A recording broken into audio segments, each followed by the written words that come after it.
पहले भी ऐसे आता है, रोना आ जाता है, जल्दी आ जाता है रोना। डॉक्टर शहबाज की हदायत पर फौरी तौर पर मोहम्मद इलियास को डायलिसिस यूनिट की जानिब रेफ़र कर दिया गया है। अंकल जी आपके डायलिसिस करने लगे हम, ये इज़हार रज़ामंदी बराए डायलिसिस है। अब हम इनका जो है ना डायलिसिस स्टार्ट करने लगे हैं। ये सर हमारा डायलाइज़र है। इसको बेसिकली हम अपनी फील्ड में इसको आर्टिफिशियल किडनी भी बोलते हैं।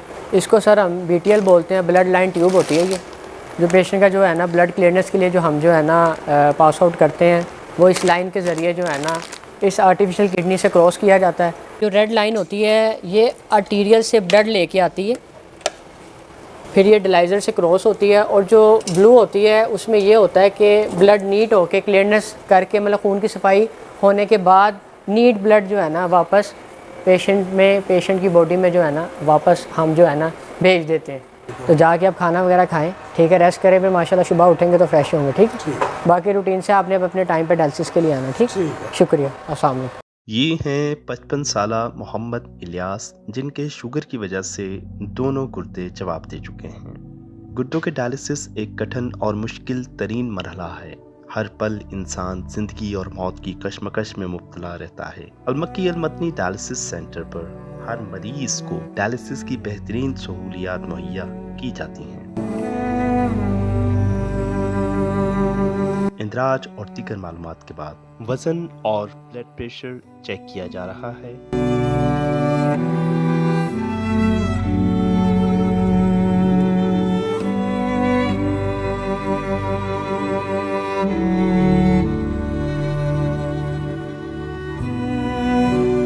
अब माहिर अमराज़ गुर्दा डॉक्टर मोहम्मद शहबाज परवेज़ मुआयना कर रहे हैं।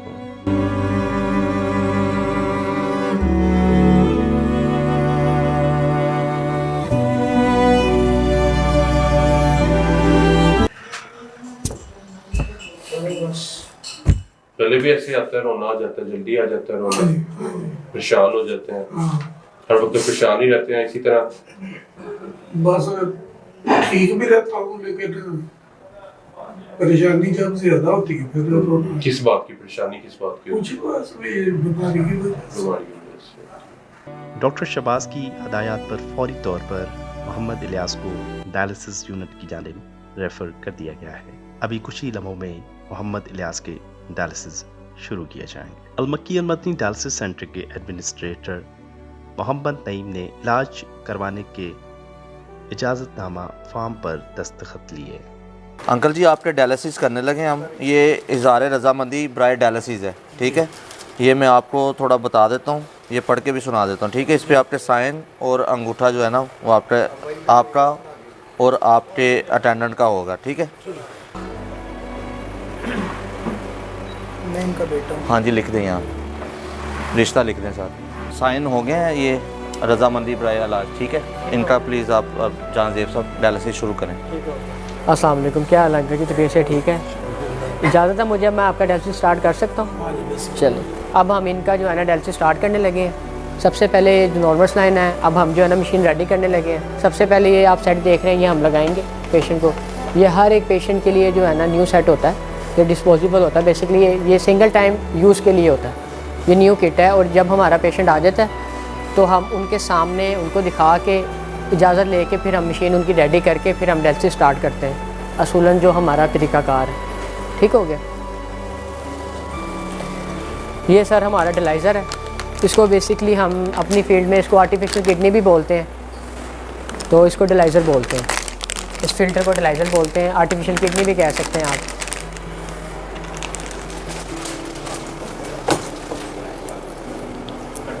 इसको सर हम BTL बोलते हैं। ब्लड लाइन ट्यूब होती है ये, जो पेशेंट का जो है ना ब्लड क्लियरनेस के लिए जो हम जो है ना पास आउट करते हैं, वो इस लाइन के ज़रिए जो है ना इस आर्टिफिशियल किडनी से क्रॉस किया जाता है। तो ताकि डायलिसिस के लिए, क्लियरनेस के लिए जो है ना ये समझ लें बहुत बड़ी हेल्पफुल होता है, मदद फ्राहम करता है। जो रेड लाइन होती है ये आर्टीरियल से ब्लड लेके आती है, फिर ये डायलाइज़र से क्रॉस होती है, और जो ब्लू होती है उसमें ये होता है कि ब्लड नीट होके क्लियरनेस करके, मतलब खून की सफाई होने के बाद नीट ब्लड जो है ना वापस पेशेंट की बॉडी में जो है ना वापस हम जो है ना भेज देते हैं। ये फस्टूले के ज़रिए। ठीक है, अभी आपके सामने प्रोसीजर मैं स्टार्ट करूँगा तो आपको जो है ना पता लग जाएगा। अब सर ये सेट हैंग करने के बाद फिर हम इसमें से ये नॉर्मल लाइन को क्रॉस करते हैं। इस सेट को, इस प्रोसीजर को बोलते हैं कि हम सेट को प्राइम कर रहे हैं। इसमें ये होता है कि सेट अच्छी तरीके से वॉश हो जाता है। बेसिकली ये हमारा ब्लड पंप है। इसका इस्तेमाल होता है पेशेंट से ब्लड को रफ्तार के साथ निकालने के लिए। ये एक मोटर की तरह काम करता है, तो इसकी रफ्तार हमने पेशेंट के फ़्लो के हिसाब से, क्लीननेस के हिसाब से एडजस्ट की होती है। अब ये सेट हमने रिसर्कुलेशन पे लगाया हुआ है। अब ये सेट प्राइम हो रहा है। इसे करने का मकसद ये होता है कि सेट हमारा अच्छे तरीके से वॉश हो जाए, और अगर इसमें कोई एयर वगैरह हो हम अच्छे तरीके से रिमूव कर सके। अगर कोई लीकेज वगैरह हो सेट में, डिलाइज़र में, तो ये हमारे सामने आ सके। ये हमारा बेसिकली फस्टूला है, इसको फस्टूला हम बोलते हैं। अब हम डायलिसिस स्टार्ट करने लगे हैं। सबसे पहले हम इसको अच्छे तरीके से स्क्रब करेंगे, अच्छे तरीके से इसकी जो है ना सफाई वगैरह करके, फिर इसके बाद हम जो है ना नीडल लगाएंगे। नीडल करने के बाद फिर डायलिसिस हम स्टार्ट कर सकते हैं।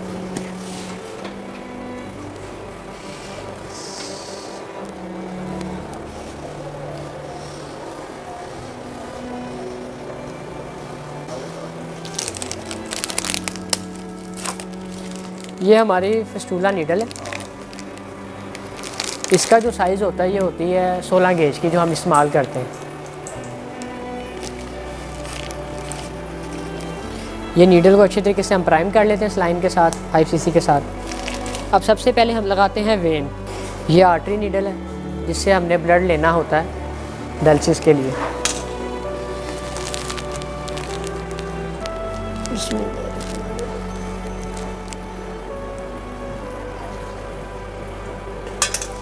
ये 1 cc हम हेपरिन लेते हैं। इसका मकसद ये होता है कि हमने पेशेंट का सेट क्लॉट होने से बचाना होता है।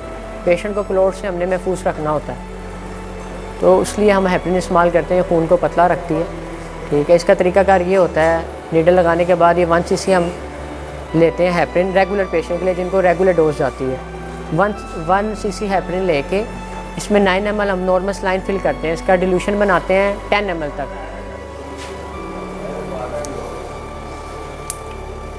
ये हमने इसको डिल्यूशन बना लिया।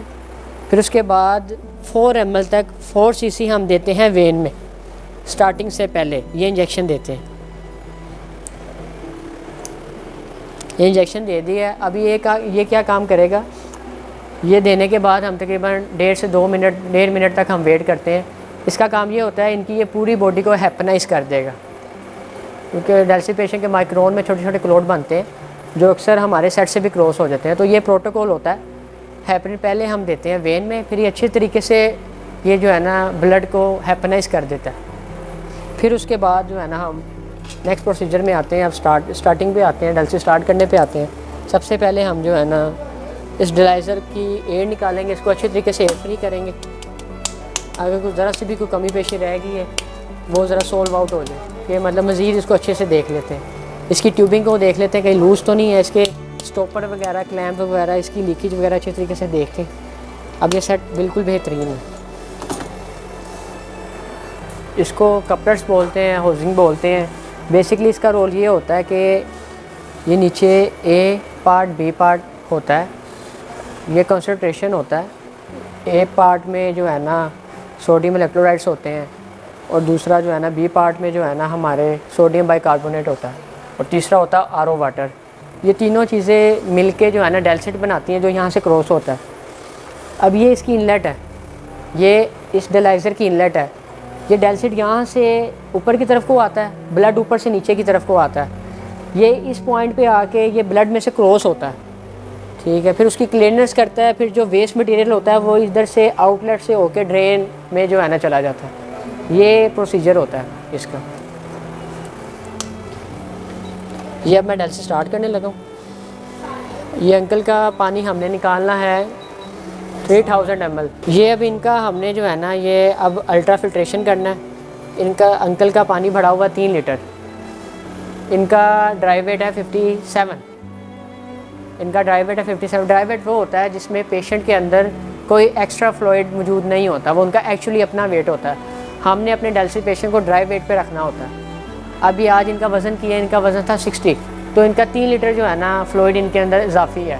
तो वो हम इनका जो है ना, वो जो इजाफी फ्लूइड है वो हम मशीन के ज़रिए जो है ना ड्रेन करेंगे। ये अब मैंने वेन के साथ वेन कनेक्ट कर दी।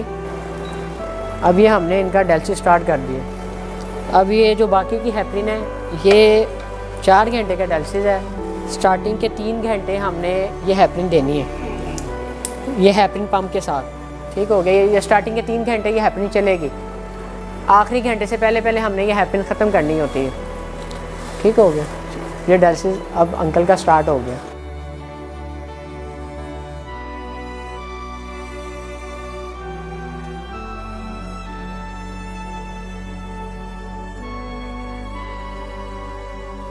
चार घंटे का तवील दुरानिया गुजर चुका है और मोहम्मद इलियास के डायलिसिस अब मुकम्मल हो चुके हैं। मोहम्मद जहांजेब कंज्यूमेबल रिमूव कर रहे हैं।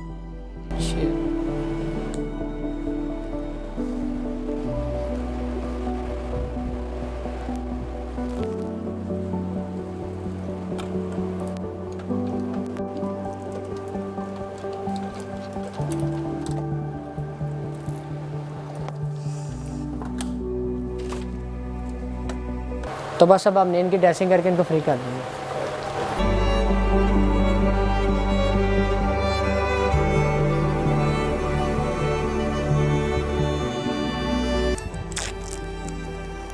मैंने रूटीन वाइज, ठीक है। अगर ये पट्टी ना खुले तो आपने इसको जो है ना सिपर से या डिटॉल वाले पानी से इसको निचोड़ के ना इसको फिर आप इसको इजीली खोल सकते हैं, ठीक है।